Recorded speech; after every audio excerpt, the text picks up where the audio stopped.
Hello, fellow singer, and you who are curious about your voice.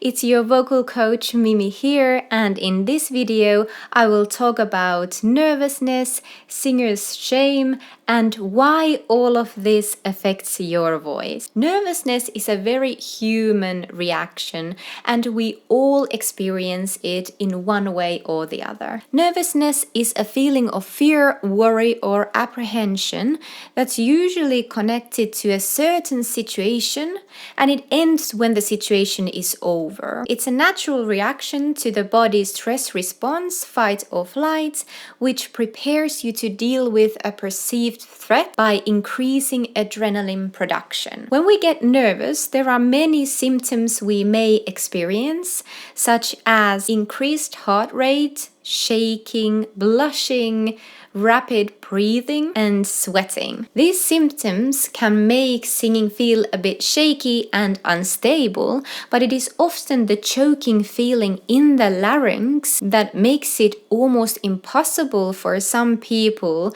to sing or speak when feeling nervous. Different experiences in singing and speaking when nervous varies: shaky, uncontrollable voice, quiet and breathy sound, tense and pushed sound, a lot of effort but it feels like no sound comes out, uncomfortable pressure in the larynx, and tension in the throat. And some singers also struggle with their pitch, and their vocal range is a lot narrower than normally as they get nervous. All these symptoms are extremely common in nervous singers and speakers of all levels, and it has often very little to do with their abilities as singers and speakers or the skills that they have learned. This is what often feels very frustrating for singers and speakers who experience these symptoms of nervousness. They don't have the access to the skills that they normally do. At the beginner level, many singers struggle with their nervousness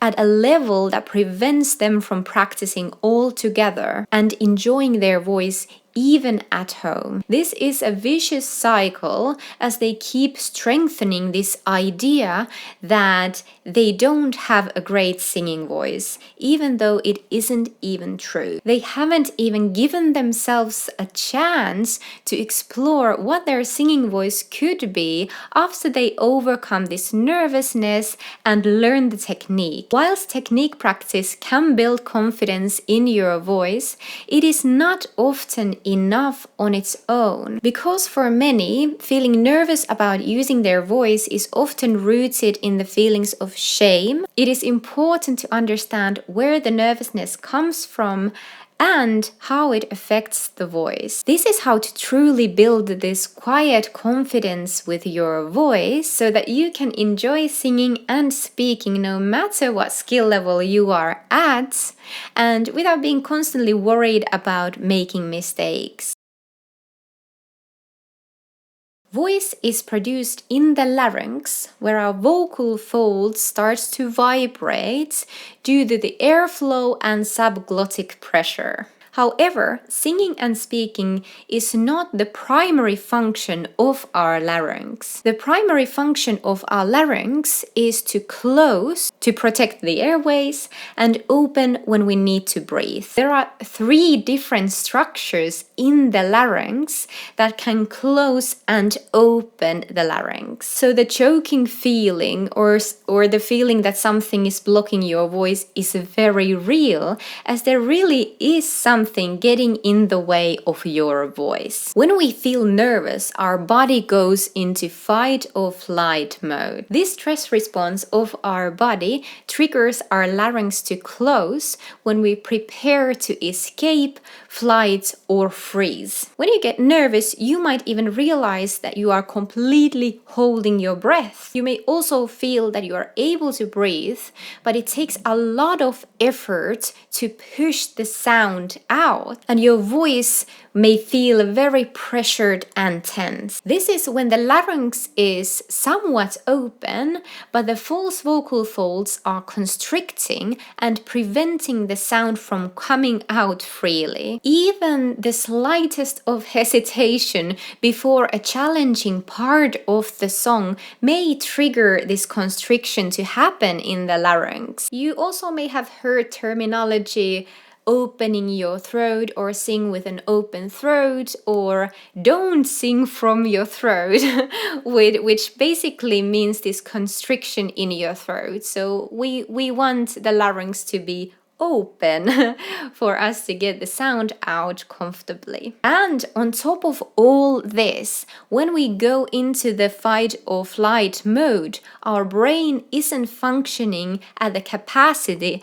that it normally is. The brain has increased activity in the areas like the limbic system, which is associated with emotions, whilst decreased activity in the prefrontal cortex, that is associated with decision making. This means that we don't think rationally, and it is so easy to get stuck in the panic and all the feelings that it brings up, instead of calmly looking for solutions. Therefore, simply practicing more isn't always enough. That doesn't work for everyone, because we may not have access to those skills, and it might make you feel like no matter what you do, you are unable to overcome the nervousness affecting your voice. We need to look a little bit deeper than just skills and technical vocal practice when managing nervousness in singing and speaking. Because we can't access these skills